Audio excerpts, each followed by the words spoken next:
Grand résumé stratégique du 5 au 8 février 2026, jour 1443e, 1446e, de l'opération militaire spéciale. Un contexte général. En ces 4 jours, le conflit a franchi un seuil d'intensité critique.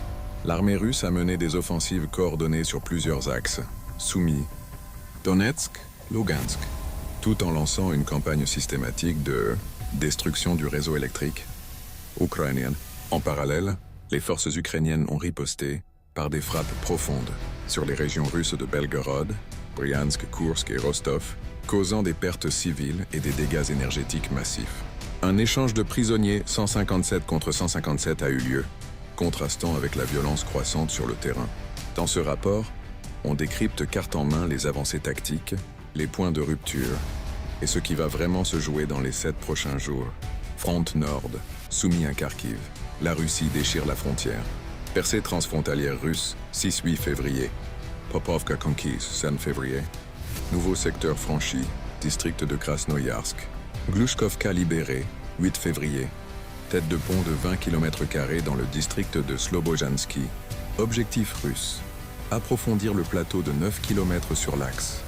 Popovka, Visokoe, Grabovka. Et contrôler la route stratégique soumise, Kharkiv. Combat positionnel intense. Secteur Yunakovka, Yablonovka, Alexeevka, affrontement quotidien. Région de Kondratovka, extension de la zone de contrôle. Russe plus de 10 km² à Grabovka. Analyse. La Russie ne se contente plus de pilonner. Elle construit une zone tampon profonde en territoire ukrainien, menaçant directement les lignes logistiques entre 2 grandes villes. Fronté, Donetsk. L'étreinte se resserre. Gouliaïpol, percée majeure, 6 février. 6 km² conquis au-delà de la rivière Gaïchur. Progression de 2 km au nord de la périphérie de Zaline. Reprise du nord d'Ivanovka. Combats violence pour Novopavlovka, centre-zone grise. Krasnoarmeysk, bataille d'usure. L'ennemi s'infiltre dans les faubourgs nord de Molodetsky. Belitsky quasi encerclé. Progression russe au sud et au nord. Route de Dorojnoe. Combats pour Koucherovyar et Grishino. Malgré des frappes massives sur Dobropol, pas de changement significatif de la ligne de front. Konstantinovka, sondage et infiltration. Position russe sur les faubourgs sud-est. Tentatives ukrainiennes de infiltration vers Sio, Yablonovka et Ivanopoli, éliminées par drone et nettoyage. Manuel, TM-62, grenades. Flank sud actif, nord stable. Severny, Krasny Liman, avancée urbaine. Prise de Pinchkov Yar et position nord de Masliakovka. Progression russe vers le quartier communal et la gare routière. Combats au sud-ouest, maison de retraite, implantation en cours. Objectif, couper la route terrestre vers Kupiansk, axe Alexandrovka-Ruptsi. Analyse. Le front Donetsk est un mouroir à hommes et à matériel, mais la Russie avance centimètre par centimètre, usant la défense ukrainienne par une pression constante. Front sud, Kherson et Zaporizhia. Guerre d'artillerie et combats sur les îles. Et Kherson. Combattent sur les îles du delta du Dniepr. Les Russes traquent les unités ukrainiennes retranchées. Frappe quotidienne. 11 villages bombardés le 5 février. 9 villages le 6, 9 villages le 8. Centrale thermique de Kherson visée à plusieurs reprises. Civils touchés. 2 à Aleshki 6 février. 2 autres côtés russes, 7 février. Zaporizhia. Combats locaux à Primorsk, Rivne, Lukianovka, Magdalovka. Au nord de Malokaterinovka. Attaque régulière russe pour maintenir la pression. Guerre de drones sur Verkna-Tersa, Rojdestvenka, Lyubitsy, Vostvijenka. Information non vérifiée, 8 février. Des sources ukrainiennes affirment une avancée profonde jusqu'à Kalinovsko, 25 km à l'est de Ternovatoï. Moscou ne commente pas. Possible opération d'information ou réelle menace. Analyse. Le sud est un front secondaire mais dangereux, où les îles du Dniepr sont devenues des no man's land mortels. On le front nord-est, Kupiansk et Kharkiv, pression maintenue. Kupiansk, 5-8 février. Position russe solide dans le centre et le nord de la ville.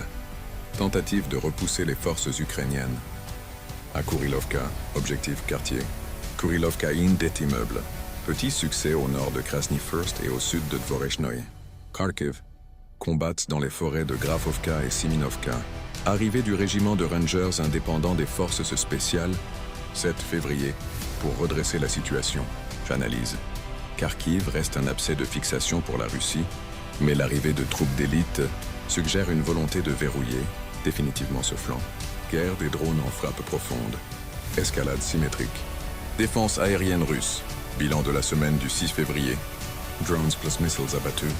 23 bombes aériennes. 63 missiles HIMARS. 4 missiles Neptune. 180 drones.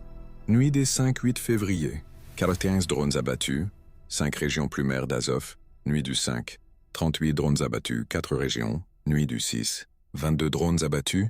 3 régions plumaires noires. Nuit du 8. Frappes ukrainiennes sur la Russie. Belgorod. Frappe énergétique. Jusqu'à 80 000 personnes sans chauffage. Nuit du 8. Bryansk. Attaques HIMARS plus drones. Civils blessés.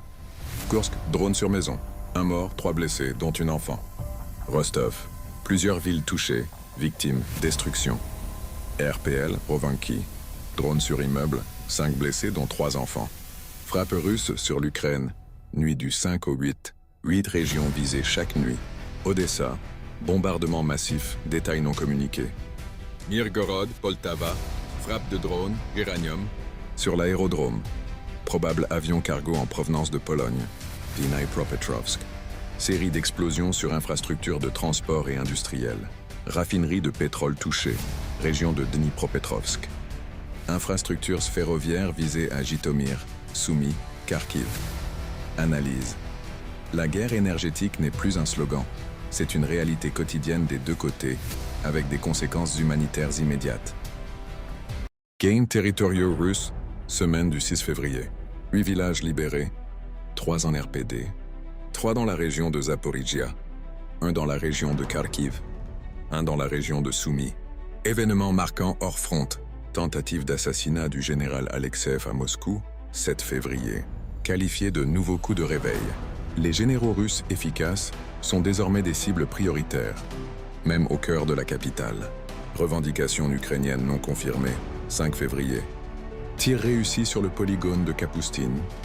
Yar, région d'Astrakhan. Hangar de préparation de missiles balistiques. Aucune preuve objective fournie. Moscou n'a pas confirmé. Échange de prisonniers, 5 février. Formule 157 contre 157. Synthèse globale, 5-8 février 2026. Secteur évolution. Soumy percée russe. Popovka plus Glushkovka. Tête de pont 20 km². Kouliaïpol. Avancée de 6 km², pression sur Zaline. Krasnoarmeysk ou Surebro-Taylor. Encerclement de Belitsky. Krasny Liman progression urbaine. Tentative de couper la route de Kupiansk. Kherson guerre d'artillerie. Plus combat sur les îles du Dnieper. Zaporizhia combat locaux plus rumeurs d'une contre-attaque ukrainienne. Kupiansk position russe solide. Petit gain. Kharkiv arrivée de troupes d'élite russes. Ciel russe 22 à 95 drones abattus par nuit. Frappes énergétiques sur Belgorod et Bryansk. Ciel ukrainien 8 régions frappées par nuit. Mirgorod, Odessa, Dnipropetrovsk, Vysis. Conclusion globale stratégique.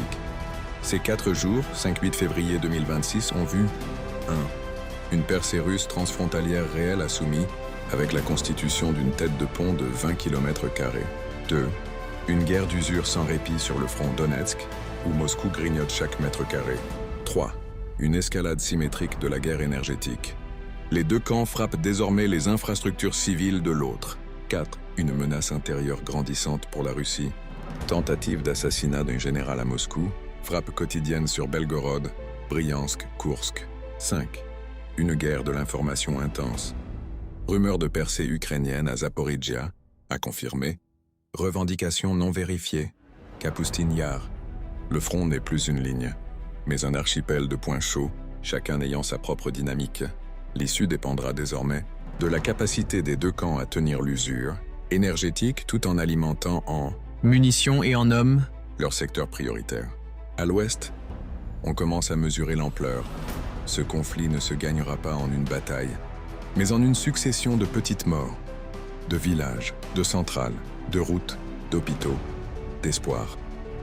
C'est ainsi que s'achève ce long résumé du 5 au 8 février 2026. Abonnez-vous pour ne rien manquer. Si vous voulez comprendre cette guerre au-delà des titres alarmistes et des dépêches superficielles, abonnez-vous. Chaque jour, je décrypte les rapports de terrain avec honnêteté, rigueur et humanité.